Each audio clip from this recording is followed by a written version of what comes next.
7h31, vamos abrindo o nosso toque de letra neste domingo, 8 de junho. Tradicionalmente, o nosso toque de letra com a bancada gremista, a bancada colorada e, logicamente, um dos assuntos preponderantes dessa noite vai ser o passamento do Fernando Lúcio da Costa, o Fernandão.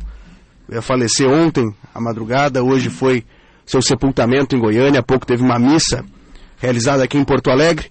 E um dos convidados, a gente vai falar com todos, logicamente, a bancada gremista com João Batista, Juarez Eichel, Davi Estival, e bancada colorada com Luiz Eduardo Paluga, Lúcio Regner e Luciano Davi.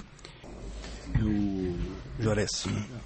Tem muita coisa que falar, eu acho que o pessoal do Internacional realmente está muito sentido por tudo que ele representou, e inclusive como pessoa, pelo relato que a gente ouve falar, era uma pessoa acima da média.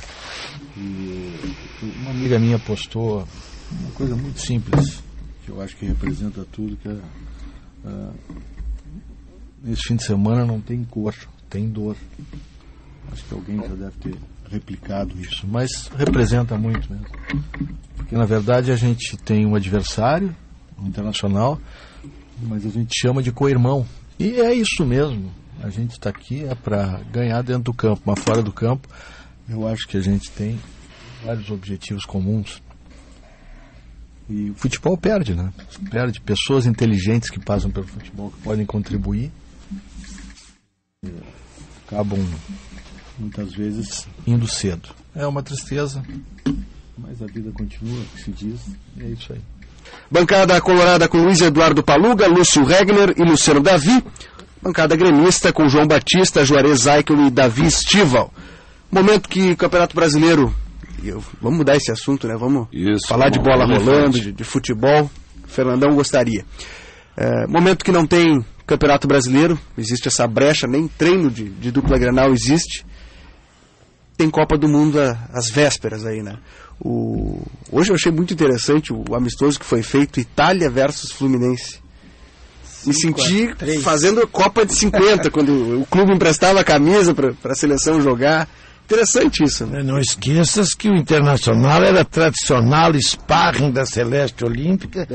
Eu não pude ir porque era menor, mas meu pai foi e nós ganhamos de 1-0 da seleção Celeste Olímpica em 1954, e o Canhotinho fez o gol, pegou uma graminha do centenário e saiu mascando todo mundo. O Grêmio ganhou também, Montevidéu, acho que ganhou a seleção. Mas eu não acho uma má providência da seleção italiana, porque os jogadores do Fluminense não fizeram Copa do Mundo contra a Itália. E se tu pegar uma equipe menor, de pouca expressão, de repente os jogadores têm a sua chance de aparecer e fazem um jogo muito mais combativo, muito mais chegado, né? E nós tivemos agora, semana passada, 3 jogadores que praticamente abandonaram a Copa do Mundo por lesões durante jogos preparatórios. E nós estamos num período muito perigoso para os jogadores, né? Mas eu estava vendo ontem, acho que a ESPN fez uma seleção de jogadores cortados. E o ataque, é fenomenal o ataque dessa seleção. Ribéry no ataque, rapaz. Ribéry no ataque, e se for pelas ausências das eliminatórias, ainda tem o Ibrahimovic, que não vem à Copa, porque a Suécia não classificou, né? Ribéry, Falcão Garcia e Ibrahimovic, imagina um ataque desse. Esse aí eu vi jogar. Pode se somar o na Soares minha frente, e o Ronaldo, Cristiano Ronaldo. Que campo nosso, parecido 15 Campo Bom, uma coisa assim, na Dubai Cup, eu tive a oportunidade de ir. A passada daquele jogador, o estilo daquele homem jogar. Ibrahimovic? Ibrahimovic. Nossa senhora, na Inter, né? Da Internacional na época. Do que eu já vi jogar assim em campo, foi uma das passadas mais bonitas, uma passada clássica.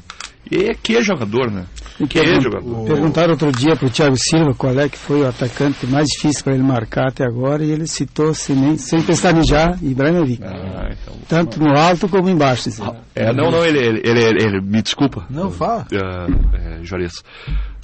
Mas é impressionante a maneira do homem dominar a bola no peito, de ter a conclusão que ele tem. Eu sempre sou um defensor e não olho muito o futebol europeu.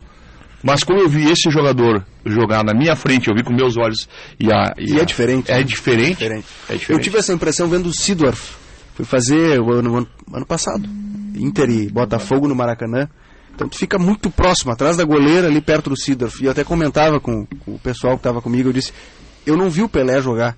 Mas eu tenho a impressão que pelo menos o físico era esse. Claro que o futebol não é igual. Não faz uma heresia, não faz uma heresia. Não, o físico era um cara forte. Viu, Felipe?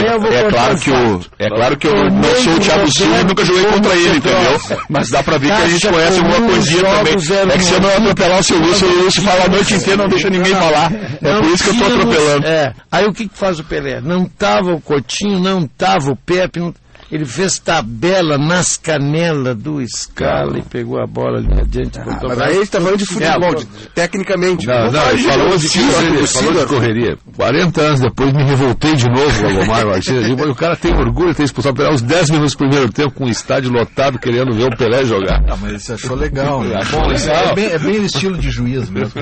Mas o que eu estava lembrando dos jogos, né, de sparring, de seleção, os dois jogos, e principalmente o primeiro, da seleção gaúcha contra a seleção brasileira, em 72, o primeiro. Foi bom, a gente que é 3-3, né? 3-3. Os mais jovens não viram isso. Foi uma guerra. Foi uma guerra. Era jogo de final de Copa do Mundo. Mas o Pelé era assim. Eu não vou falar do Pelé cidadão de hoje, vou falar Pelé jogador, que eu admirei e realmente foi hors concurso. Pelé, eu me lembro um jogo dele com o Procópio. O Procópio passou meio tempo procurando quebrar o Pelé. Aí na primeira oportunidade desse jogo, eu assisti, que eu estava em Minas, e simplesmente ele foi e quebrou a perna do Procópio.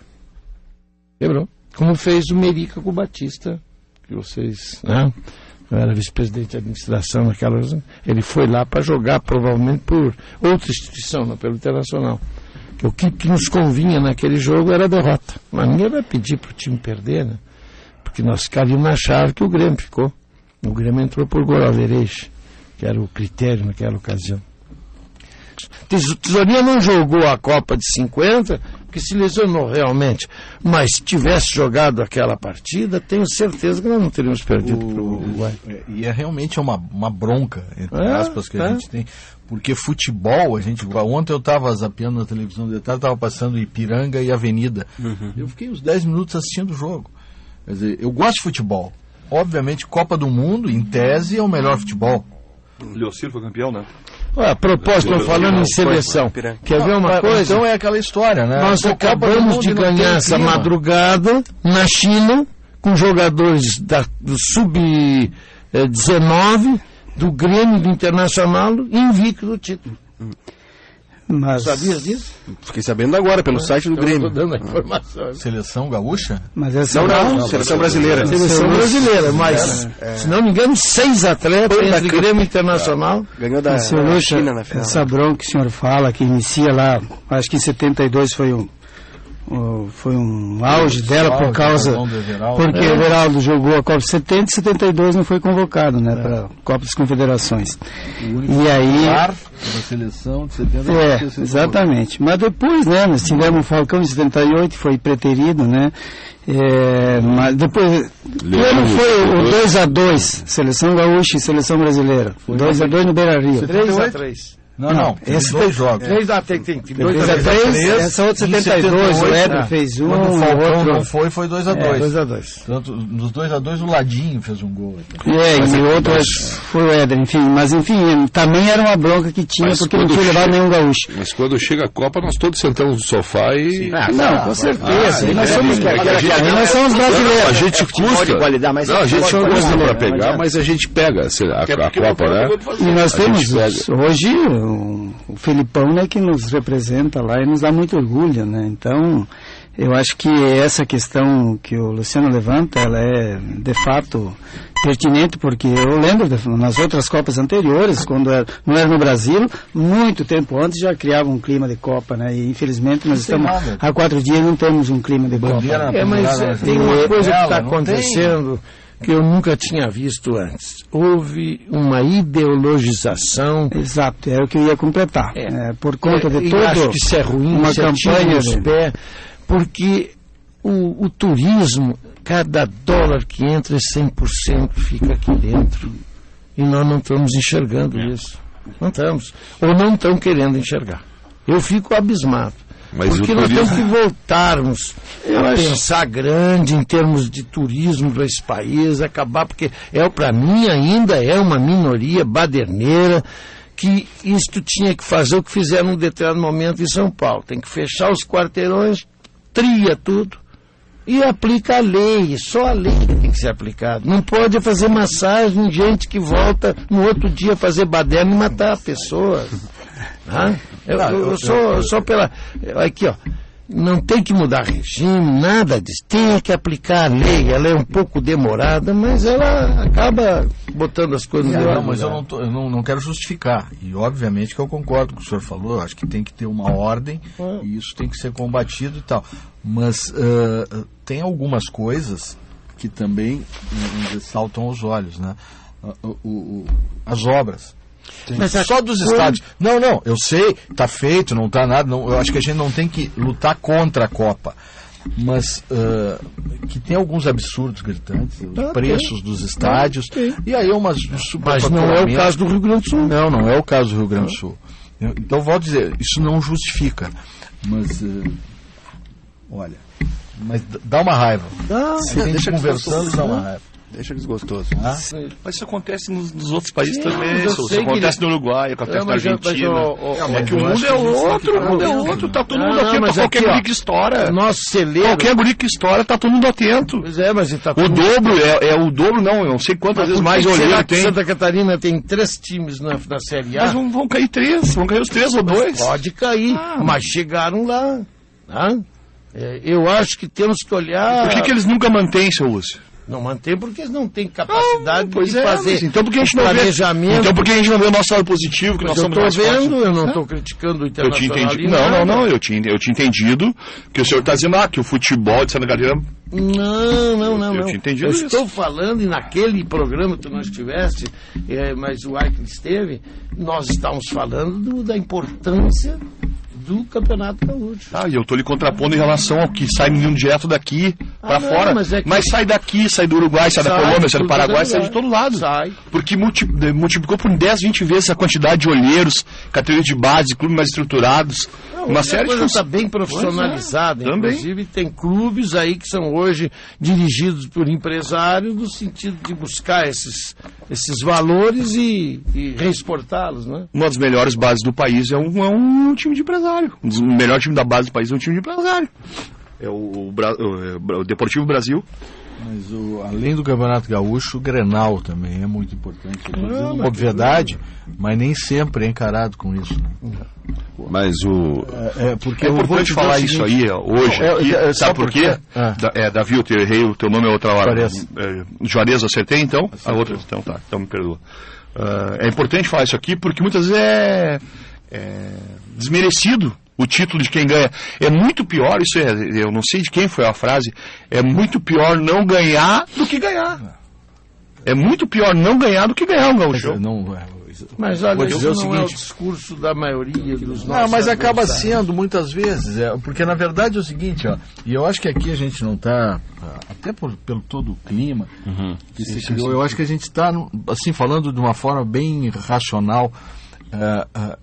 Nós, pelo menos, nós não, eu estou falando por mim, que eu não sei se os meus companheiros gremistas vão concordar. Eu estou de ressaca de ter perdido os 2 Grenais até agora. Óbvio. E do jeito que perdi. E eu não vou fazer, como é estilo que dizem, né? Não, na verdade tu não estás de ressaca, tu está revoltado. Eu vou fazer um outro ponto para ti. Na segunda-feira eu saí em Gravataí, fui num cliente meu amigo gremista, daí Paluga, tá comemorando o gauchão, cara, o gauchão não tô comemorando, tô comemorando um sacode, você tomar de 4. É isso que eu tô comemorando. E é esse que é o ponto diferente na final desse gauchão. Dificilmente tu vai ter um apagão como o time teve. E quem jogou futebol, quem já teve das quadrinhas, sabe o que é isso aí num clássico tomar um apagão. Não, mas só um pouquinho. E tu se aproveitar desse apagão, né? Não, se aproveitou, eu poderia ter se aproveitado mais até. Mas mesmo assim, mas o apagão não foi só no segundo jogo. Não, concordo. No segundo tempo, no primeiro jogo. Então, o Grêmio teve tempo, teve uma semana para se recuperar e não se recuperou. Concordo. Foi lamentável.